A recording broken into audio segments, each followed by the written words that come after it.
Good afternoon. In this video, we are going to be looking more at Tropical Storm Milton, which is expected to become Hurricane Milton tomorrow. This is looking a lot more organized on satellite imagery. As you can see right now, we are starting to see a lot of convection around the center, starting to wrap around the low pressure system, starting to look like a very strong tropical storm.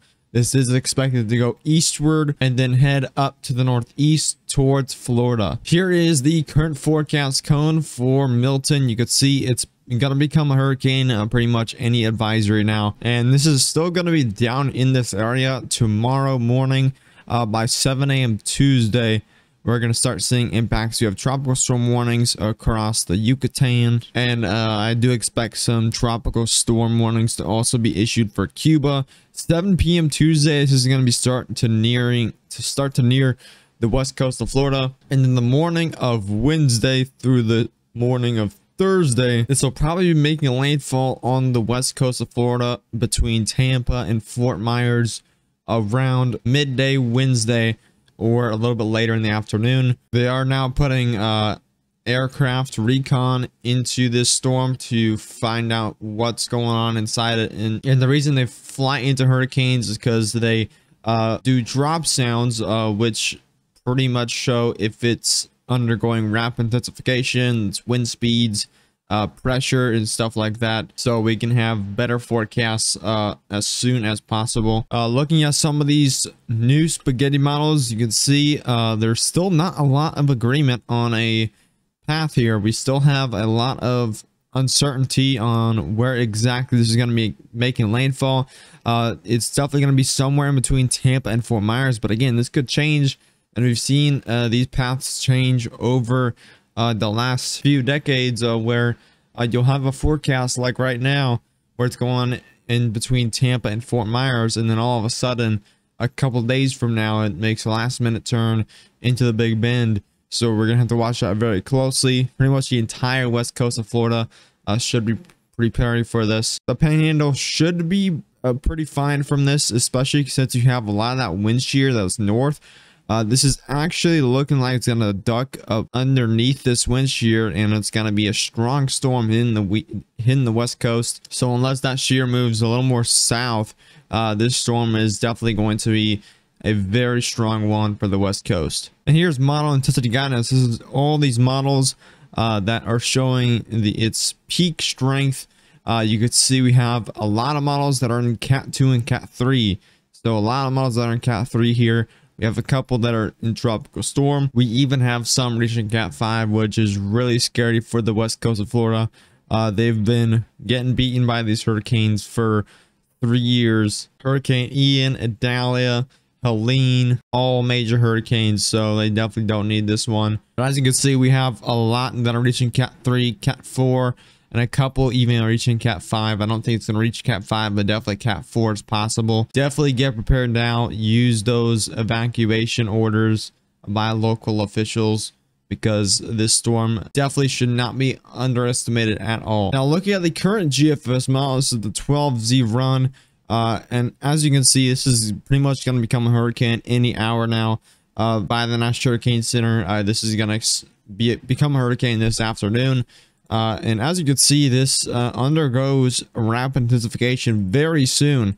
According to the GFS, this gets down to 954 millibars, and that's around a Cat 3 hurricane. And again, it makes it very close to the coast of the Yucatan. So Yucatan is definitely going to see those tropical storm impacts, a little bit of hurricane impacts.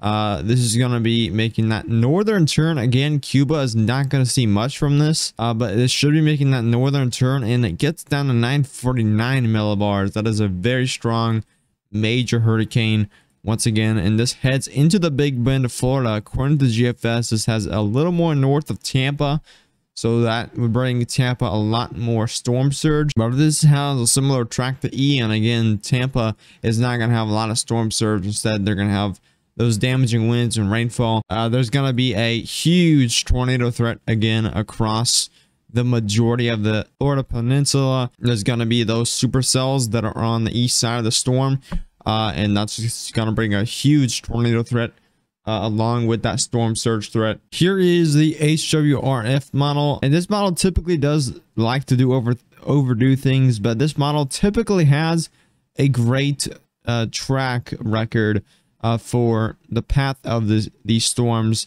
And as you can see, this has it as a very strong Cat 4 hurricane. And this has it directly making landfall over Tampa, a little south of Tampa Bay, but directly onto Tampa Bay landfall as a strong Cat 3 hurricane. You could see a lot of rainfall on the northern side. It's going to bring a lot of rainfall to Tampa if this is true. But as you can see, a lot of storm surge just in between Fort Myers and Tampa. That brings a lot more rainfall to the northern peninsula of Florida as well. The HMON model picks up the wind shear that is north of this storm, and the HMON model does have a little more north as well. The HMON has it weakening because of that wind shear getting into the storm. And then by landfall, it's actually getting torn apart before landfall. So we've had a few of these models actually show this getting weakened before landfall, which is definitely good for Florida. You're still going to see a storm, but not as strong if the wind shear does get to that storm.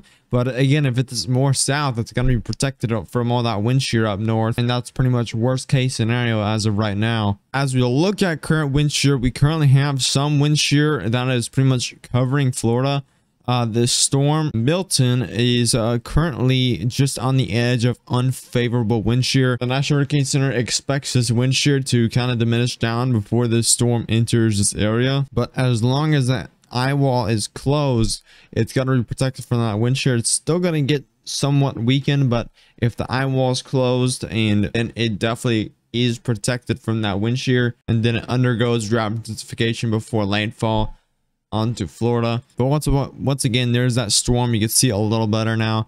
And that is currently in favorable wind shear. All this red is unfavorable wind shear, and this is going to be heading over here into Florida. This year is definitely not going to stay here. This year is going to move around a bit for this storm. If we move back, you can see this wind shear kind of went south a little bit. This is from yesterday, and this shear kind of went south, covering the entire peninsula of Florida. As you can see, this wind shear on the western side is definitely weakening, and that is definitely not good news. So you want that wind shear to be strong to break up the storm, but as you can see, that stronger wind shear is starting to break up, starting to move east, and that might give it a clear path to the western coast of Florida. This is the current data from Aircraft Recon that they just launched this morning. You can see these wind speeds that they're finding here in the purple. These are 64 knots of winds inside of the storm. You can see they did a drop sound, 989 millibars. So this is definitely very near a hurricane. It is a very strong tropical storm, but it's going to be hurricane pretty much within the next few hours, probably as I upload this video around 1:30 p.m. Central. This is going to be a hurricane. So I am going to have a live stream probably within the next couple of days covering Milton with live cameras. Make sure to tune into that.